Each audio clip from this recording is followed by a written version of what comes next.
안녕하세요. 기세당당 TV 달달한 행정가 김기세 인사 올리겠습니다. 오늘은 말씀드린 대로 보육 인프라 해결 방안에 대하여 모색을 해보도록 하겠습니다. 사실 저도 공무원이었지만요, 우리 공무원들은 자기에게 주어진 일 외에는 남의 일에 엮이는 걸 상당히 싫어하고 남이 간섭하는 것도 싫어하고요. 그래서 부처 간의 벽이 좀 있는 편이죠. 그래서 언론인들도 항상 이제 지적하는 게 그런 건데, 이 부처 간의 장벽 때문에 사실 아주 좋은 정책들도 가끔 사장되는 경우가 많아요. 사실 공무원들이 좀 반성해야 될 일인데, 근데 정말 행정은 종합예술이죠. 특히 우리 기초정부에 근무하는 공무원들은 더더욱 종합적인 판단을 통해서 행정을 처리해야 될 일들이 많아요. 기관장이 지휘자 역할만 잘 하면요, 지방정부의 예산을 투입하지 않더라도 민간 자본 투입을 유도해서 이런 어린이집이나 또 유치원 같은 걸 늘릴 수 있다면 얼마나 좋은 일입니까? 정말 괜찮은 정책이잖아요. 그리고 이 투자에 참여한 민간인들에게는 그만큼 보상을 해주는 거예요. 인센티브를 제공해 주는 거예요. 그 이상의 혜택도 좋습니다. 자, 그럼 해결 방법을 제시하겠습니다.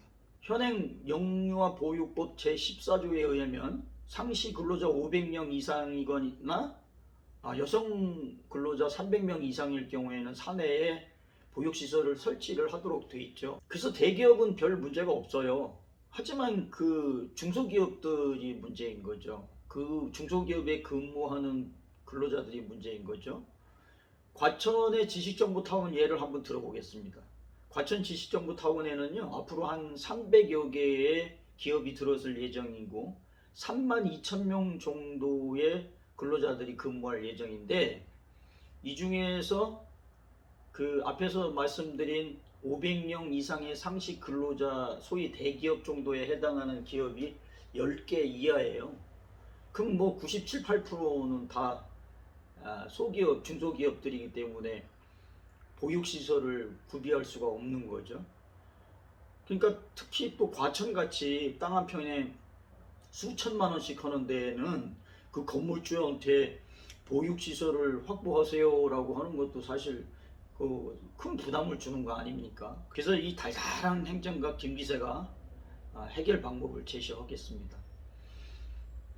이제 건물주가 건물을 줘서 분양을 하는 게 문제죠. 대부분이. 그죠? 그러면 한 블록을 중심으로 해가지고 상시 근로자가 500명 이상이 나온다든가 이렇게 되겠죠. 이제 그 블록을 중심으로 하게 되면은, 그러면 그 블록 내 몇 개 건물주 중에 한 곳을 선정을 해가지고 거기에 보육시설을 설치하도록 하는 거예요.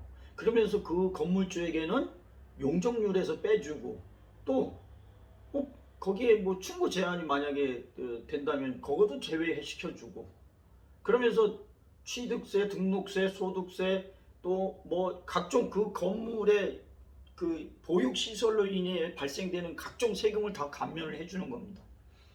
그럼 얼마나 좋습니까? 그러면 건물주는 일석이조인 셈이죠. 그 보육시설을 임대를 해도 되고, 아니면 직접 운영을 해도 되고요. 그러면은 또 그 건물에서 입주해서 기업활동을 하는 근로자들은 얼마나 행복하겠습니까? 그 보육시설을 이용할 수 있어서. 그러니까 그 건물주에게 존경을 반드시 표시하겠죠. 그러면서 여기에 지방정부는 말이에요, 그 건물 앞에다가 공원을 만들어주는 거예요. 공원을 만들어주고 놀이터를 조성을 해주는 거예요. 그러면은 그 정말 금상첨화잖아요. 이런 행정이 필요한 거죠. 또한 그 아파트도 마찬가지입니다, 여러분. 지금 최근 몇 년간 이 1층 사생활 보호를 위해서 1층에 가급적이면 필로티로 이제 건물을 짓잖아요. 그러지 말고 1층에 유치원, 어린이집을 만드는 거죠. 그 놀이시설이, 어린이 놀이터가 있는 근처에 동에는 한 개 동이든 두 개 동이든 동에다가는 1층 전체를 보육시설로 설치하는 거예요. 그놓고 역시 마찬가지로 그 아파트를 짓는 시행사에게는 뭐 용적률에서 제외하고 충고 제한에서 제외하고 한다면 그러면 그 얼마나 좋아요. 그리고 그 아파트에 있는 그 보육시설은 그 지역의 주민들이 협동조합을 만들어서 같이 운영을 한다든가 아니면 뭐 시에다가 위탁을 해서 뭐 시리분유로 운영을 하도록 한다든가 이렇게 된다면 얼마나 좋겠습니까? 그러니까 우리 지방 예산을 들이지 않고도 얼마든지 해결할 수 있는 방법이 있죠. 그 다음에 이제 또 한 가지 문제점이 뭐냐면요. 이런 인프라도 중요하지만 소프트 쪽에 들어가가지고 사실 국공립 유치원에는 이 행정실이 따로 있고 뭐 행정 지원 요원들이 따로 있어요. 그래서 보육 선생님들은 그런 그 행정과 관련된 일에 구애를 받지 않는데 사립 유치원이나 어린이집 뭐 더군다나 가정의 조그만 20명 이하의 가정 어린이집 같은 경우는 전혀 이 행정 지원 요원을 혜택을 못 받고 있어요.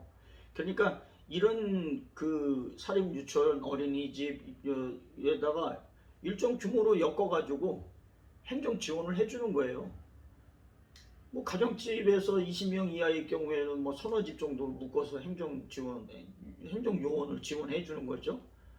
자, 그러면 이 원장님들이나 교육 선생님들은 행정과 관련된 일을 안 하니까 그만큼 더 어린이들한테 서비스를 제공해 줄 수 있잖아요. 그래서 좋고 학부모들은 더 양질의 서비스를 받아서 좋고 우리 지방정부는 아주 양질의 일자리를 또 만들어서 시민들한테 줄 수 있으니까 또 좋고 이거야말로 일석삼조지 않습니까?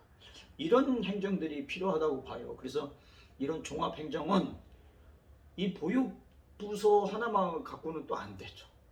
건축부서도 있어야 되고 도시계획부서도 있어야 되고 예산부서도 있어야 되고 몇 개 부서가 이렇게 모여서 이 지혜를 모아서 결정을 해야 되는데 특히 기관장의 의지가 굉장히 중요하죠. 그렇기 때문에 기관장의 의지를 갖고 이런 종합행정을 잘 해나간다면 비단 이 보육시설만 아니더라도 공공시설을 이 지방정부의 예산을 들이지 않고 할 수 있는 방법이 많이 있습니다. 오늘은 여기까지 말씀을 드리고요. 다음 시간에는 여러분들 사실은 공무원들도 이 일에 종사하지 않으면 잘 모르는 건데요. 세금과 예산에 대해서 얘기를 나누도록 하겠습니다. 세금이 사실 굉장히 복잡해요. 우리는 그냥 뭐 이렇게 떼가고 뭐 하고 하니까 그런가 보다 하는데 국세, 도세, 지방세, 교육세 뭐 여러 가지 아주 뭐 세금의 종류도 많고 뭐 떼어가는 방법도 여러 가지가 있고 그런데 이런 것들에 대해서 좀 알아야 시민 여러분들께서 좀 알아야 그래서 그 세금을 가지고 어떻게 예산을 편성해서 쓰는지 정부가 기초정부가 광역정부가 중앙정부가 어떻게 예산을 쓰는지 우리가 알아야 감시 견제 그 기능을 할 수가 있죠. 그래서 다음 시간에는 그 세금과 예산에 대해서 얘기를 나누도록 하겠습니다. 혹시 여러분들께서 이 보육시설 그 확대와 관련해서 더 좋은 아이디어 있으면 말씀을 해주시면 다음 시간에 소개에 올리도록 하겠습니다.